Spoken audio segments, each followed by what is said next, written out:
Hi, this is Regina Y. Favors coming to you with a rebound relationship series titled Understanding Relationship Failure 10 Reasons.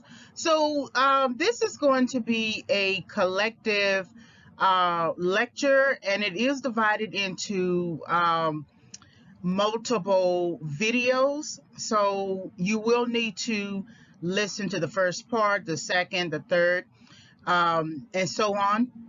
So, understanding relationship failure is important because if you don't take the time to self assess what went wrong with the relationship, you are doomed to repeat the same types of mistakes. Understanding relationship failure also points to the fact that most relationships fail oftentimes with our contribution, but it could also be that you just really chose the wrong person, or the person was just not ready to be in relationship, or the person could have chosen you as maybe a fallback plan until they were able to marry someone else. So I want you to take some time to listen to the full series. If you have any questions, please leave a comment and I will respond. Also, take some time to hit the subscription button and then hit the notification bell if you are interested in further videos. Thank you for visiting the channel. So this lecture is subject to fair use. So I will be commenting, criticizing, teaching, and pursuing scholarship using this lecture. Reason number 4, the person was not ready for commitment. Randomization as advantageous. So I want to get into mate switching. In my other audios, I talk about mate retention, mate switching as well. So, randomization. Today, people are more inclined to collect relationships rather than develop long-term commitment. It is more advantageous to keep options open than to focus on one relationship. And that's done out of some sort of place of fear. Maybe you don't want to lose. So at least if you hedge your bets on multiple people, you never seem like you lose. So that sort of contributes, to the randomization of it. Mate value is perceived as highest when a person can manage multiple relationships.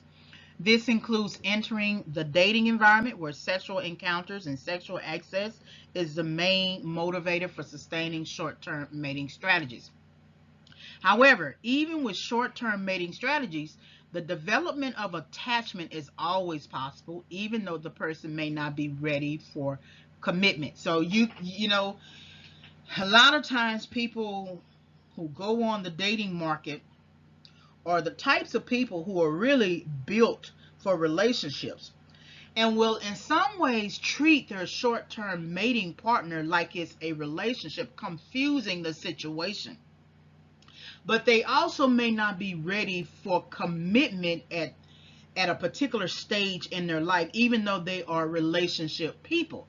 Then I will caution people just to make sure that the other partner understands that that the both of you are not in a relationship.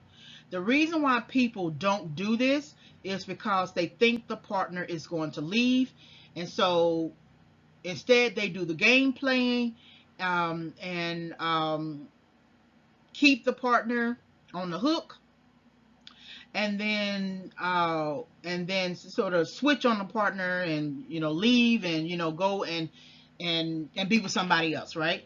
So this sort of randomization of collecting relationships, I've heard one YouTuber say collecting souls, it's really not a productive way to live your life, because one of those people might go crazy on you if you are collecting relationships, and that person could actually affect or have an impact on other areas of your life. You hear people talk about stalking all the time, right? And so it might affect your job, It might affect your brand. It might affect anything that you are trying to accomplish. So that's something that I would sort of like reconsider if I was you.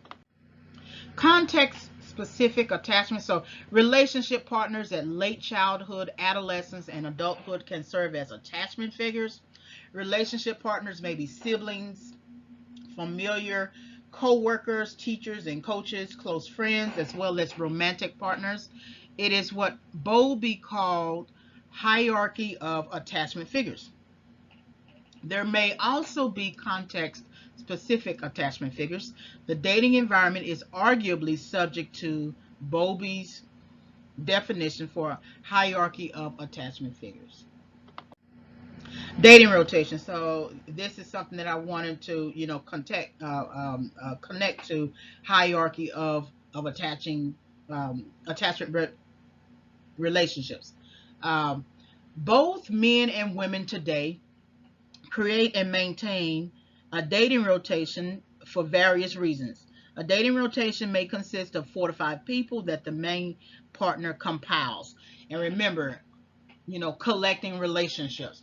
The need for a dating rotation in which one person employs multiple romantic relationships to fulfill relational needs is a contemporary way that many people adapt to as an alternative to forming long-term relationships, friendship, and or romantic. The person may also be using a dating rotation to avoid long-term relationships. Essentially, dating rotations serve as short-term mating strategies where sex is the motivation for maintaining the relationship and receiving relational benefits. People who represent plates in the rotation serve as psychological resources. They also serve as temporary sectional partners. It is possibly a form of mate switching. So here's switching I want to get into. Mate switching is defined as the breaking up with one partner and remating with another. In dating rotations, 4 to 5 people hold a place and meet with the main partner at whim. For example, a man who has a dating rotation will meet once a week with only one person at a time. The man rarely meets with the same person on a second day. A dating relationship could last a few months or a year or more. This supports the notion of human adaptation and mate switching, in which people avoid and abandon costly relationships and assess for the following objectives. So, with mate switching, people will often sort of employ the types of strategies where they need to monitor or evaluate their current mate and basically decide if they're going to exit one relationship and enter into another. So, what they do is monitor the current mating relationship to determine um, any benefits achieved, costs incurred, and anticipated. People don't like the cost of having to deal with the relationship. They only want the benefits. They will evaluate alternative potential mates while mated. They will circumvent a partner's uh, mating guarding tactics, so maybe the use of sexual jealousy, engage in extra pair infidelity as a tactic for addressing alternative desirable and interested partners. So they might decide that infidelity is a good solution to whatever problem they are having with their current relationship. They might deploy exit strategies for breaking up with a current partner to minimize costs, and they may switch to a new partner when the cost benefit ratio is advantageous. It is defined as the walk away strategy. So mate switching in women. So I noticed a lot in the research that women mate switch just as much as men. Research suggests that to alleviate the cost burden of continuing a relationship with the current mate who provides more costs and less benefits, It is advantageous for women to mate switch in order to pursue the highest value partner. So you'll see that a lot, that they'll leave one person because it's costly to stay with that one person in an effort to pursue a higher value partner that they feel will bring them more status. A woman's mate value could lose status within the group, be a bad father. I'm sorry, a woman's mate could lose status within the group, be a bad father, fail as a hunter, begin to abuse her or her children, initiate affairs, or prove to be infertile. Mate switching benefits a woman in these circumstances. So even ancestral women uh, believe that mate switching would be a beneficial strategy for higher status. Mate switching may be required for a woman if she increases in mate value. So a woman could ascend in status either through her own deeds or through her associations. She could acquire new knowledge or skills that make her a more beneficial partner. So it's the age-old sort of comparison. She's moved up and he hasn't. And so basically, if she has moved up, then it's time for her to basically let go of someone else who isn't interested in advancing or moving up. Better alternative mates for the woman who has increased in mate value may become available, presenting benefit accruing opportunities. And some ancestral women, as well as women today, face classes of adaptive problems during mate switching. So um, there may be the decline in mate value of their regular mate. There may be the increase in the woman's mate value. And then there may be the presence of potential mates of higher value that were not previously present or available.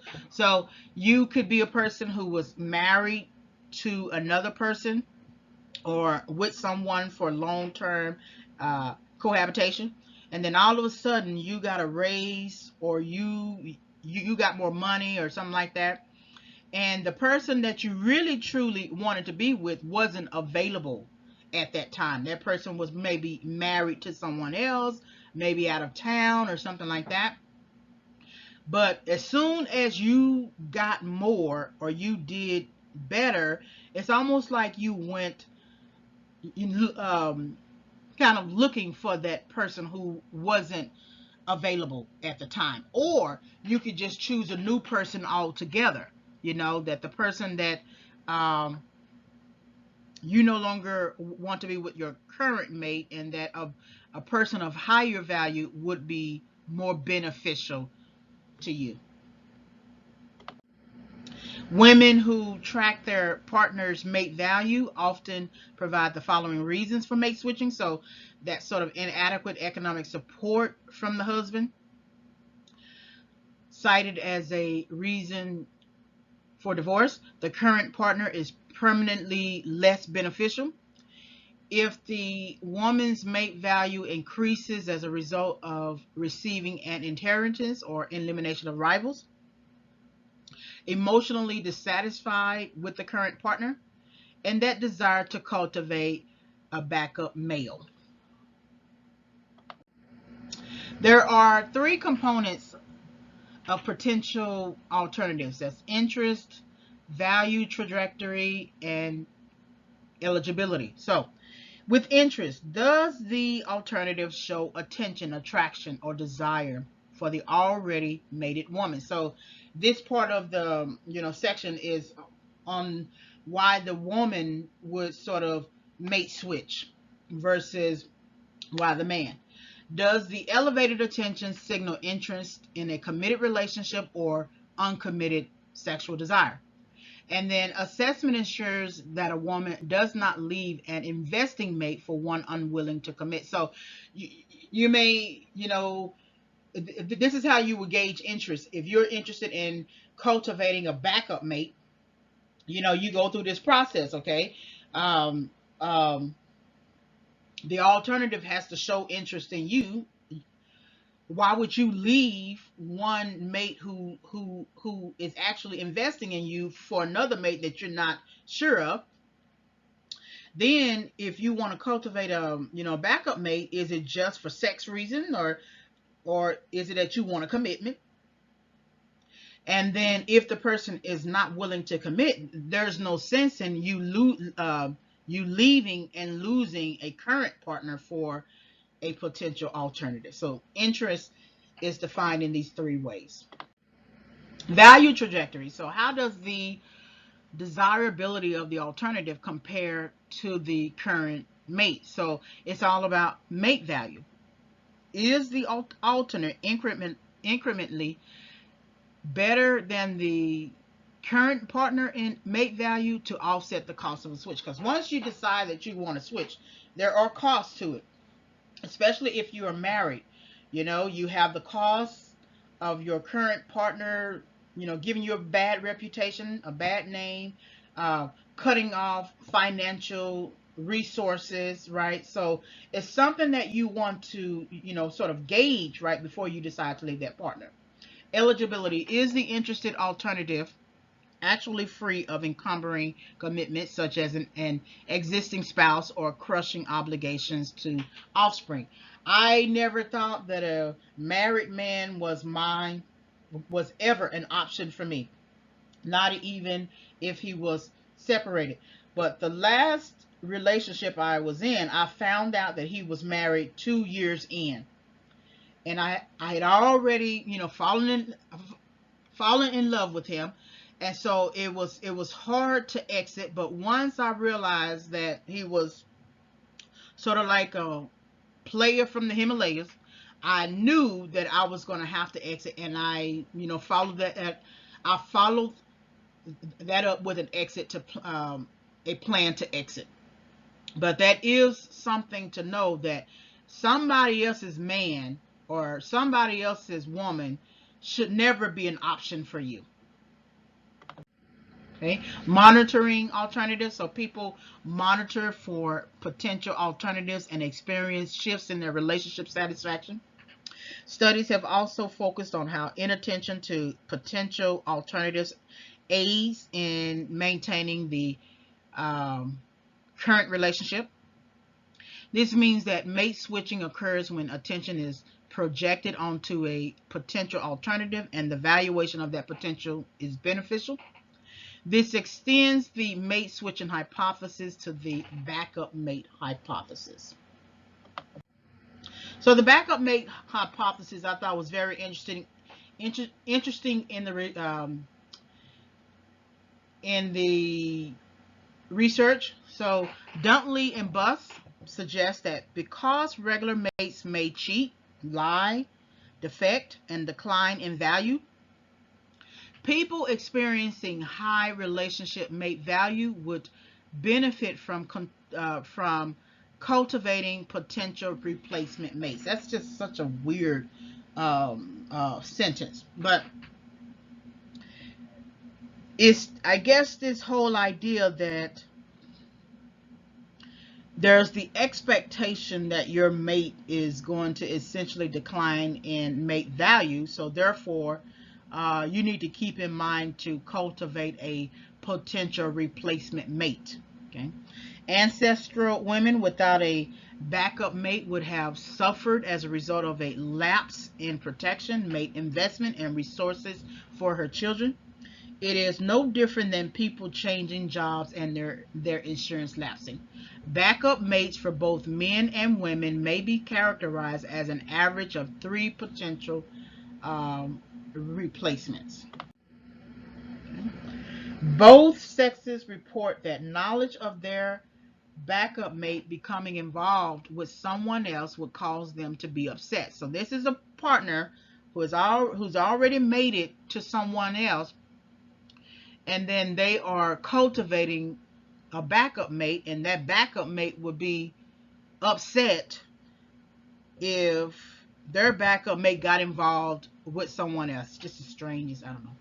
Women more than men reported that they would be extremely upset if their backup entered a long-term romantic relationship with someone else or fell in love with someone else. Women more than men reported that they would actively try to prevent their number one backup from marrying someone else. Since cultivating backup mates is a feature of mate switching, then securing backup mates should also increase. This means that part of increasing backup mates is in instigating affairs to switch to a better potential mate. Women are predicted to maintain extra pair affairs for purely emotional reasons and others for sexual encounters. Some affairs can last for months or even years. According to Grilling and Buss, affairs can serve as a form of mate insurance, a trial run, a simulation of a long-term relationship, and an option against making a full commitment. Affairs allow opportunities for a close-up assessment of an alternative mate and an ability to gauge the relationship from a distance. Now, isn't it very interesting that last sentence? Affairs allow opportunities for a close-up assessment of an alternative mate and an ability to gauge the relationship from a distance. When the close-up assessment should be done with the current partner, where's all of that time that you should put into the current partner? Instead, the female women in this particular section of this lecture, they are spending time cultivating potential alternatives, uh, backup mates. They are creating a backup mate for mate insurance, just in case their long-term relationship with already mated partner, doesn't work.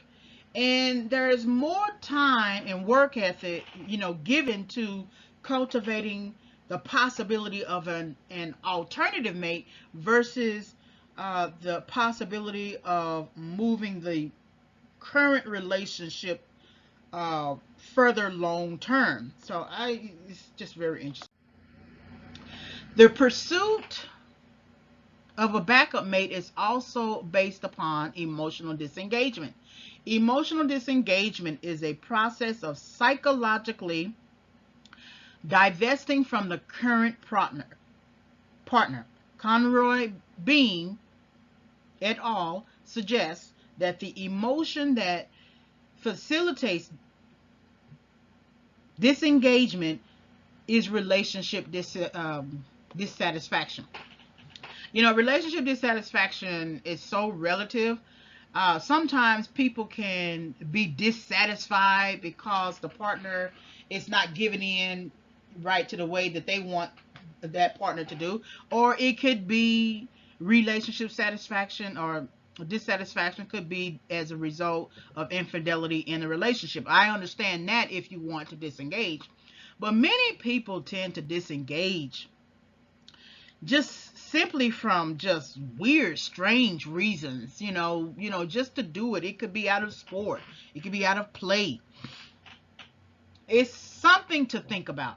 Emotional disengagement leads to switching mates, which further leads to exiting a mateship. The existing mate may resist a breakup and deploy tactics to prevent it.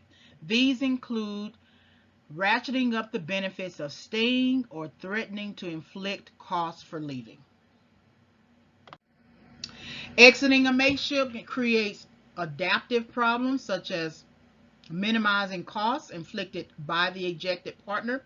The following tactics are standard, so these are sort of like cost inflicting behaviors. Cliche, it's not you, it's me. This minimizes rage motivated vengeance. They might convert the romantic relationship to a friendship. This minimizes retaliation by the ex. They might continue to provide sexual favors to an ex to minimize costs and attempt to redirect his sexual attention to another woman. An additional adaptive problem is one that requires minimizing damage to social reputation as an extension to perceived mate value. The one who initiates the breakup is the one who has higher mate value. That's why oftentimes, if someone is marrying another person, they are suggesting to you that that other person is the one of higher mate value, and they are basically paralleling their mate value with their perceived mate value. So you might have A, B, C. You have A and B, which is you and your partner, and the partner B, right, decides to go with A. I mean, with C. Well, there is the assumption that if they decided to leave you and go with another person, that that person is of a higher mate value than you, and and and and because that man might leave, or the woman in this section might leave her husband to go with another man, she assumes that she too is of higher mate value. So it's like two higher mate value people need to be together as the assumption. So the one who initiates the breakup is the one who has higher mate value. Mates often compete psychologically regarding who rejected them, overclaiming their ability as perceived ejector versus ejected.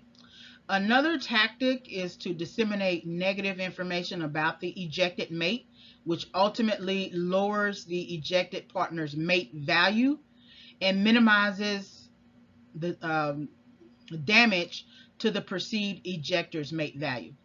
This also helps to minimize outrage from family members and friends of the ejected partner. So it's that age-old tactic of trying to make you look like you're really the bad one, and so that's the reason why I basically had to leave. If you would have just acted right, then I wouldn't have had to leave. I wouldn't have had to marry somebody else.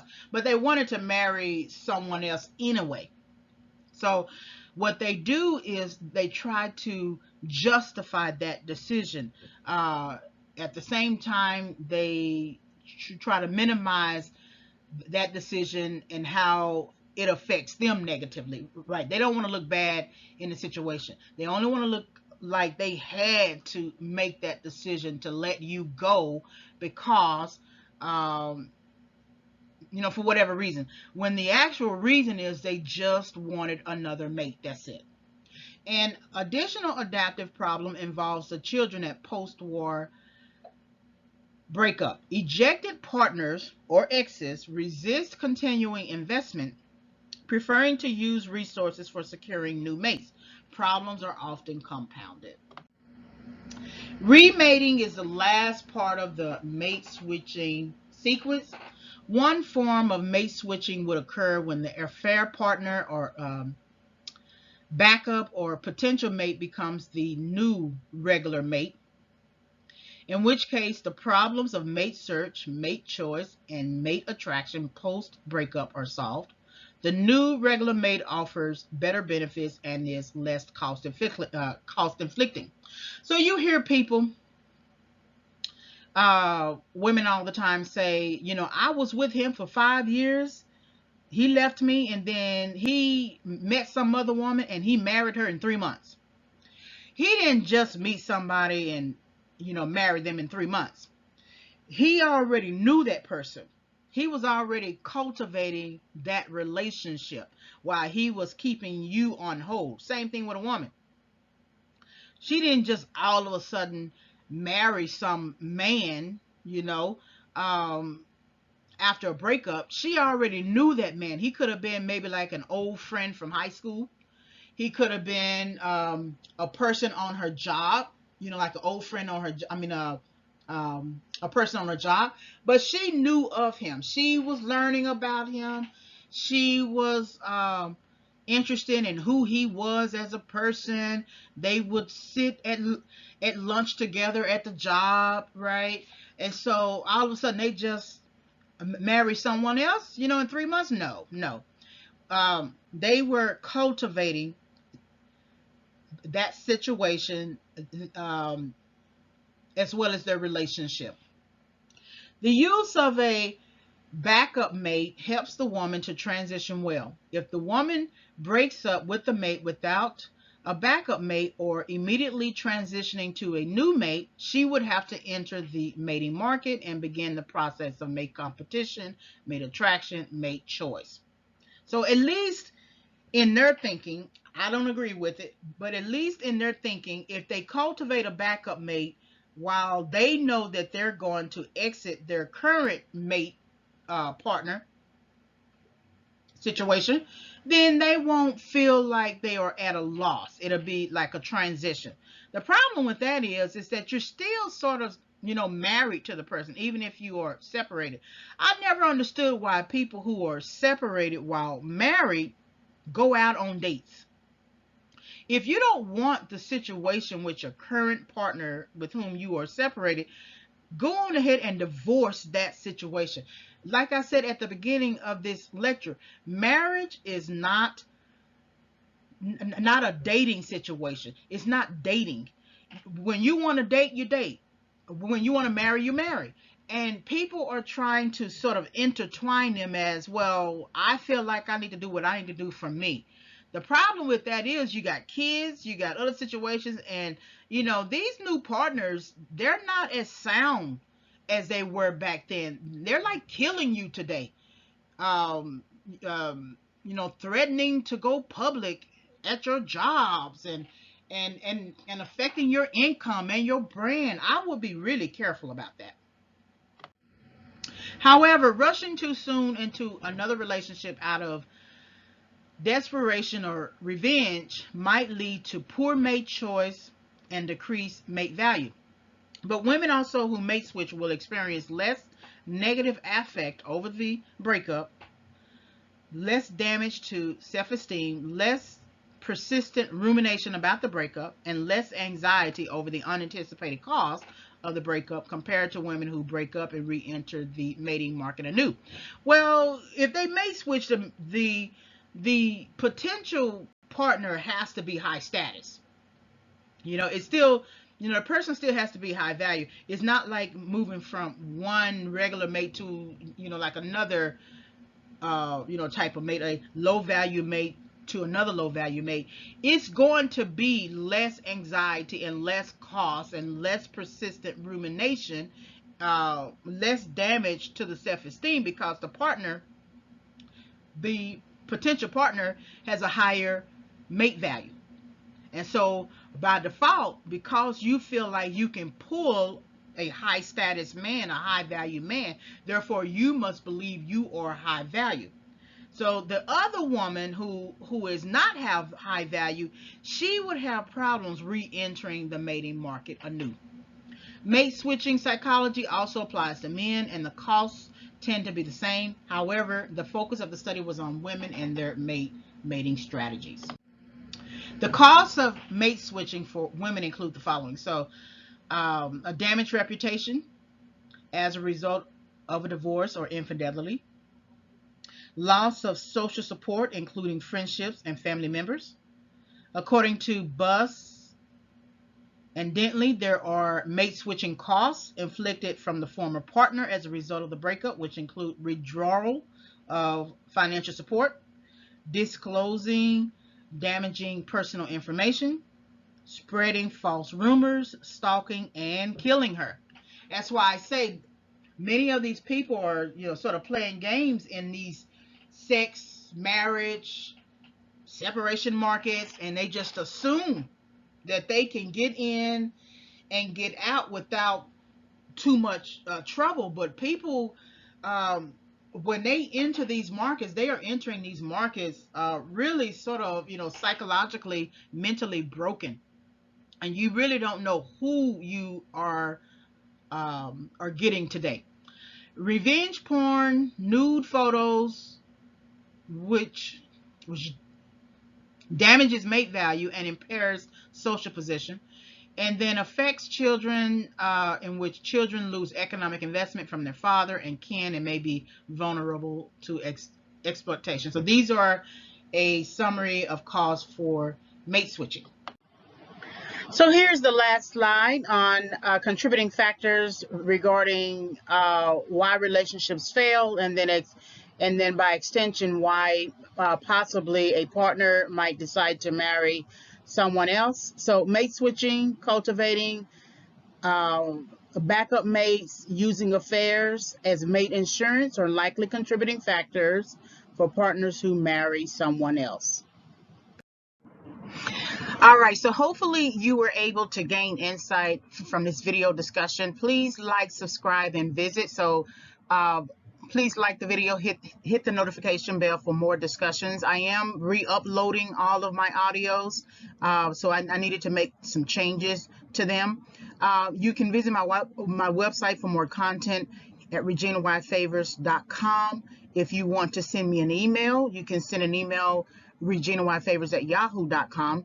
Please also purchase the book. It's going to come out in spring 2021. So I had to make changes to my book to update it, and I also updated the title. So the original title was Bait, Hook, and Switch: Confessions of a Rebound Girl, and I have updated the title to Toxic Encounters: Why People Pursue Rebound Relationships. So right now I'm still basically editing it, and I want to make it available in spring 2021.